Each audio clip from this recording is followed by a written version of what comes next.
Hi friends, welcome to def explainer. आज की video में जो मूवी एक्सप्लेन करने जा रही हूँ वो 2021 में आई कोरियन थ्रिलर मूवी मिडनाइट है। मिडनाइट मूवी के स्टार्ट में हमें एक लड़की दिखाई जाती है जो रात के वक्त किसी से फोन पर बात करते हुए जा रही होती है। अचानक से उसे एक टैक्सी नजर आती है। टैक्सी ले ही रही होती है कि दो लोग आके उस टैक्सी में बैठ कर चले जाते हैं। इस बात से हमें ये पता चलता है कि रात के वक्त इस इलाके में टैक्सी मिलना बहुत मुश्किल होता है। इसके बाद वो लड़की पैदल ही घर जाने लगती है। तभी उसके पीछे से एक गाड़ी आती है और उसके साथ आके रुक जाती है। वो गाड़ी एक डोसिक नाम का लड़का चला रहा होता है। वो उसको लिफ्ट की ऑफर करता है लेकिन वो मना कर देती है क्योंकि वो उसे नहीं जानती होती। इसके बाद वो आगे चलने लगती है लेकिन फिर वो देखती है कि डोसिक की गाड़ी में से एक शख्स मदद के लिए चिल्ला रहा है। जब वो गाड़ी में झांक कर देखती है तो देखती है कि वो शख्स तो जख्मी है। अभी वो देख ही रही होती है कि डोसिक उसे भी अगवा करके गाड़ी में डाल लेता है। उसके बाद के सीन में दिखाया जाता है कि वहाँ पर पुलिस वाले मौजूद है। वहाँ उसी लड़की और उस बंदे की डेड बॉडीज मौजूद है। उन पुलिस वालों को डोसिक ने ही फोन करके बुलाया होता है और वो उनके सामने ये जाहिर करता है कि इन्हें कुछ फॉरेनर्स ने मारा है और पुलिस वालों को अपनी बातों में लगाकर वहां से निकल जाता है। इस बात से हमें ये बताया जाता है कि डोसिक एक साइकोपैथ सीरियल किलर है और वो किसी को भी अपनी बातों में लगाकर अपने आप को इनोसेंट साबित कर सकता है। उसके बाद हमें एक कॉल सेंटर का सीन दिखाया जाता है जहाँ पर क्योमिन नाम की एक लड़की होती है जो कि बोल और सुन नहीं सकती होती और वो साइन लैंग्वेज की मदद से अपने जैसे लोगों की मदद करती होती है। उसके बाद हमें एक लड़की सोंगजू दिखाई जाती है जो कि एक मिनी स्कर्ट पहनकर ब्लाइंड डेट पर जा रही होती है लेकिन उसका भाई उसे मना करता है और फिर वो शॉर्ट्स पहन कर आती है और उसका भाई उसको कुछ पैसे देता है और कहता है कि रात 9 बजे से पहले वापस आ जाना। इससे हमें ये पता चलता है कि जोंगटक अपनी बहन सुंगजू से बहुत प्यार करता होता है क्योंकि इनके पेरेंट्स की डेथ इनके बचपन में ही हो गई होती। सुंगजू घर से निकल पड़ती है। फिर दूसरी तरफ हमें कुम्मी का सीन दिखाया जाता है। उनके ऑफिस में उन्होंने क्लाइंट के साथ एक डिनर रखा होता है।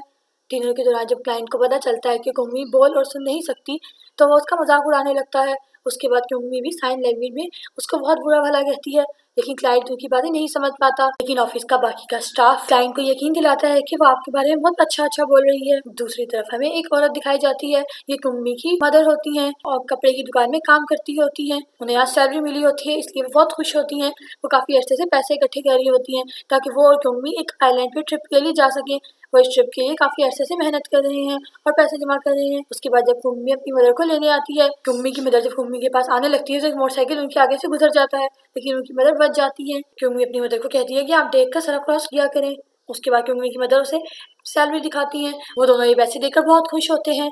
उसके बाद हमें जुंगटक का सीन दिखाया जाता है जो अपनी बहन के लिए बहुत परेशान होता है क्योंकि काफी रात हो गई होती है और उसकी बहन अभी तक वापस नहीं आई होती। दूसरी तरफ कुम्मी की मदर कुछ सामान लेने के लिए जाने लगती है तो कुम्मी कहती है कि वो कार पार्क करके आती है, तब तक आप सामान ले लें। उसके बाद कुम्मी की मदर वहां से जाने लगती है तो वो सीरियल किलर दूषिक भी वहां मौजूद होता है और माँ बेटियों को देख रहा होता है। उसके बाद दूषिक कुम्मी की मदर के पीछे चला जाता है उसे फाड़ने के लिए। अभी वो उसका पीछा कर ही रहा होता है कि जुंगटा की बहन सुंगजू उनके दरमियान से गुजर जाती है। सुंगजू अपने भाई से फोन पे बात करते हुए जा रही होती है और उसको बताती है कि वो घर के करीब ही है और बस पहुंचने वाली है। दोषी दो लोगों को देखकर सोचता है कि वो पहले किसको मारे। उसके बाद दोषी फैसला करता है कि पहले वो सुंगजू को मारेगा। वो सुंगजू के पीछे जाने लगता है और यहाँ पर ये सीन कट हो जाता है। उसके बाद हमें जुंगटक का सीन दिखाया जाता है जो कि अपनी बहन को बार बार फोन कर रहा होता है लेकिन वो फोन नहीं उठाती तो वो परेशान होकर उसको ढूंढने के लिए घर से निकल जाता है। रास्ते में जुंगटक कुम्मी की मदद से टकराता है जो कि कुम्मी का इंतजार कर रही होती है। जुंगटक उनको सॉरी बोलकर आगे चला जाता है। दूसरी तरफ कुम्मी जब अपनी मदर के पास आ रही होती है तो वो रोड पर एक सैंडल देखती है जो कि गली से किसी ने फेंका होता है। वो उस गली में झांक कर देखती है तो वहाँ वो सुंगजू को देखती है। सुंगजू उससे मदद के लिए पुकार रही होती है। दोषिक भी वहाँ छुपा हुआ उन दोनों लड़कियों को देख रहा होता है। कुम्मी जब सुंगजू की मदद करने लगती है तो उस पर वो कुल्हाड़ी से हमला करता है लेकिन वहाँ पर सुंगजू कुम्मी की मदद करती है और वो दूषिक से बचकर भागने में कामयाब हो जाती है। वो वहाँ से भागकर अपनी मदर की तरफ नहीं जाती बल्कि वो दूसरी तरफ जाती है क्योंकि वो अपनी मदर को किसी किस्म की मुसीबत में नहीं डालना चाहती थी। वो वहाँ से भागते हुए पार्किंग एरिया में जाती है और अपनी गाड़ी में बैठती है। वो गाड़ी में बैठकर अपनी मदर को फोन करती है और उन्हें बताती है कि वो बिल्कुल ठीक है और अपनी मदर को कहती है कि वो अपना ध्यान रखे। वो अपनी मदर से बात कर ही रही होती है कि वो देखती है कि गाड़ी में उसके पीछे दूषिक बैठा हुआ है। दूषिक एक दफा फिर से उसके ऊपर नाइफ लेकर उस पर हमला करने की कोशिश करता है लेकिन कुम्मी जाके अपनी गाड़ी को जोर से दीवार के पास रोकती है जिसकी वजह से दूषिक अनबैलेंस होकर गाड़ी में गिर जाता है और कुम्मी वहां से भागने में कामयाब हो जाती है। कुम्मी वहां से भागते वक्त वहां का सिक्योरिटी सिस्टम ऑन कर देती है जिससे वहां के हर तरफ के कैमराज ऑन हो जाते हैं। दूषिक ये देखकर वहां से भाग जाता है। उसके बाद कुम्मी जाकर अपनी मदर की मिलती है और अपनी मदर को सारा कुछ बताती है। अभी वो दोनों माँ बेटियां बात कर ही रही होती है कि वहां पर दूषिक आ जाता है। कुम्मी उसे देखकर नहीं पहचानती। पहले उसने मास्क और टोपी पहनी हुई थी लेकिन अब वो एक जेंटलमैन के कपड़ों में आया था तो वो उसे पहचान नहीं पाती। यहाँ पर दूषिक को मालूम होता है कि ये दोनों माँ बेटियां बोल और सुन नहीं सकती। इस पर कुम्मी उसे लिखकर कुछ पूछती है। वो उससे पूछती है कि क्या उसने किसी ऐसे शख्स को देखा है जिसने टोपी और मास्क पहना हो। इस पर डोशिक जवाब देता है कि उसने ऐसे आदमी को उस तरफ जाते देखा है। उसके बाद डोशिक उनसे पूछता है कि क्या उन्होंने उसकी बहन को देखा है। इस पर कुकमी समझती है कि वो जख्मी लड़की इसकी बहन थी। वो उसे बताती है कि उसने वहाँ पर एक लड़की को जख्मी देखा है जो कि बहुत बुरी हालत में थी। इस पर डोशिक उसे अपने साथ चलने को कहता है ताकि वो उसे उस लड़की तक ले जा सके। कुकमी की मदर उसे अकेले उसके साथ जाने से मना करती है। इस पर कुकमी उन्हें बताती है कि वो लड़की बहुत ज्यादा जख्मी थी, अगर उसकी मदद ना की गई तो वो मर जाएगी। इस पर उसकी मदर भी उसके साथ चलती है। यहाँ पर डोशिक उन दोनों माँ बेटियों को कैमरा वाले एरिया से दूर ले जाने में कामयाब हो जाता है। अभी वो वहाँ से जा ही रहे होते हैं कि वहाँ से पुलिस आ जाती है। ये दोनों माँ बेटियां पुलिस को सब कुछ बताती हैं। पुलिस वाले इधर उधर देखते हैं लेकिन उन्हें कुछ नहीं मिलता। इसके बाद वो वहाँ पार्किंग एरिया का कैमरा चेक करते हैं। सीसीटीवी कैमराज में भी कुछ नहीं होता क्योंकि डोशिक ने चालाकी से वो सारी फुटेजेस डिलीट कर दी होती हैं जब सिक्योरिटी गार्ड खाना खाने गया था। कुम्मी की मदर को डोशिक पर शक होता है। वो दोनों माँ बेटी एक दूसरे से साइन लैंग्वेज में कह रही होती हैं कि पहले तो ये अपनी बहन के लिए इतना परेशान था लेकिन अब ऐसे पुरसुकून बैठा है। डोशिक भी समझ जाता है कि वो दोनों इसके बारे में बात कर रही हैं। ना मोबाइल दिखाता है और बताता है कि उसकी बहन ने उसे मैसेज किया है, वो जख्मी लड़की इसकी बहन नहीं होगी। इस पर डोशिक उसकी मदर का हाथ दबाते हुए उसे धमकी देता है कि उसने अगर अपनी बेटी या पुलिस वालों को कुछ भी बताया तो उसकी बेटी को मार देगा। ये सब वो उसे साइन लैंग्वेज में कहता है। वो उसे अपना नाइफ से भरा हुआ बैग भी दिखाता है। तभी वहाँ से जुंगटक पुलिस स्टेशन में आता है ताकि वो अपनी बहन सुंजू की रिपोर्ट लिखवा सके।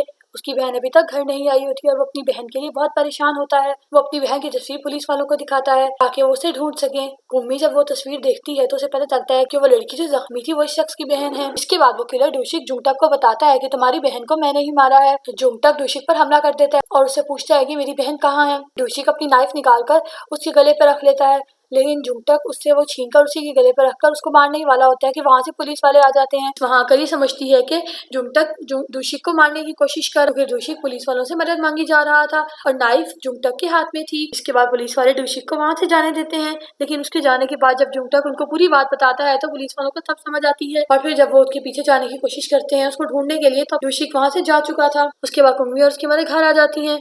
घर आने के बाद उनकी एक पड़ोसन आती है और उसकी मदर से कहती है कि मुझे कुछ काम है, सामान मेरे साथ ले जाइएगा। उसकी मदर जाना तो नहीं चाहती थी लेकिन वो फिर भी अपनी बेटी को छोड़ के अकेला चली जाती है। कुम्मी की मदर के जाने के बाद डोशिक दोबारा से कुम्मी के घर आता है और उस पर हमला करने लगता है क्योंकि अब उसने कुम्मी को मारना अपने लिए एक चैलेंज समझ लिया था और वो कुम्मी को मार के ही छोड़ेगा। डोशिक दरवाजा तोड़कर अंदर आने लगता है। वो कुल्हाड़ी लेकर दरवाजे पर मारता दरवाजा तोड़ देता है। उससे बचकर भागने के लिए कुम्मी खिड़की से छलांग मार देती है लेकिन वो उसके बाल पकड़ लेता है। कुम्मी उसके हाथ पर काटती है और अपने बाल छुड़ाकर भागने लगती है। उसके बाद डोशिक भी उसके पीछे भागने लगता है। वहाँ से जुंगटक भी पहुंच जाता है। जब जुंगटक वहाँ पहुंचता है और डोशिक से पूछता है कि उसकी बहन कहाँ है। इस पर डोशिक उसको बोलता है कि अगर उसने उसको कुछ भी किया तो वो अपने आप को मार लेगा, उसको कभी नहीं पता चल सकेगा कि उसकी बहन कहाँ है। अगर वो अपनी बहन का पता लगाना चाहता है तो वो कुम्मी को यहाँ मरने के लिए छोड़ दे और अपनी बहन के पास चला जाए। वो उसको एक एड्रेस देता है। उसके बाद जुंगटक कुम्मी और अपनी बहन में से अपनी बहन को चूज करता है और अपनी बहन को बचाने के लिए एड्रेस पे चला जाता है। जब उस एड्रेस पहुंच कर देखता है तब वो तो कुम्मी के घर का एड्रेस होता है और उसे पता चलता है कि डोशिक ने उसको बेवकूफ बनाया है। और दूसरी तरफ डोशिक कुम्मी को मारने वाला होता है कि कुम्मी उसकी आंखों में ढेर सारी मिट्टी फेंककर वहां से भाग जाती है। वो आगे जाती है तो आगे जाकर सुंजू से टकराती है। सुंजू और वह दोनों गली के कोने में छुप जाते हैं। डोशिक भी वहां मौजूद होता है। डोशिक भी गली में से गुजर रहा होता है। इस पर सुंजू अपनी जान खतरे में डालते हुए बाहर आती है और डोशिक का ध्यान भटकाती है ताकि कुम्मी वहां से भागकर किसी को मदद के लिए बुला लाए। वहां से कुम्मी भागने लगती है। डोशिक उसे देख लेता है और सुंजू को छोड़ के कुम्मी के पीछे भागने लगता है और इस तरह सुंजू बच जाती है। जुंगटक अपनी बहन को देखकर बहुत खुश होता है लेकिन उसकी बहन उसे कहती है कि आप जाके कुम्मी को बचाएं। जुंगटक कुम्मी को बचाने के लिए उसके पीछे जाता है। दूसरी तरफ कुम्मी भागते भागते एक पब्लिक एरिया में पहुंच जाती है।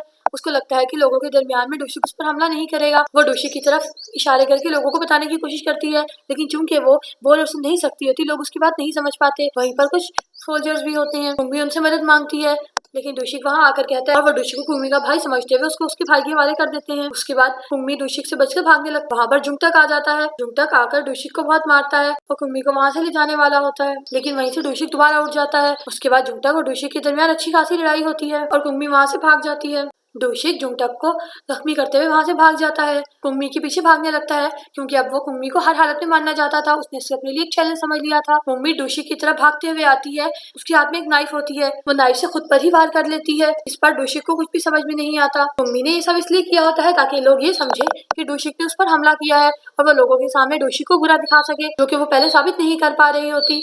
इस तरह डोशिक एक और गूंगी और बहरी लड़की के हाथों बेवकूफ बन जाता है। चारों हंसी खुशी रहने लग जाते हैं और इस तरह यहाँ पर इस थ्रिलर मूवी की एक हैप्पी एंडिंग हो जाती है। आई होप कि आपको वीडियो पसंद आई होगी। वीडियो के बारे में अपनी राय कमेंट सेक्शन में जरूर दीजिएगा। Thanks for watching.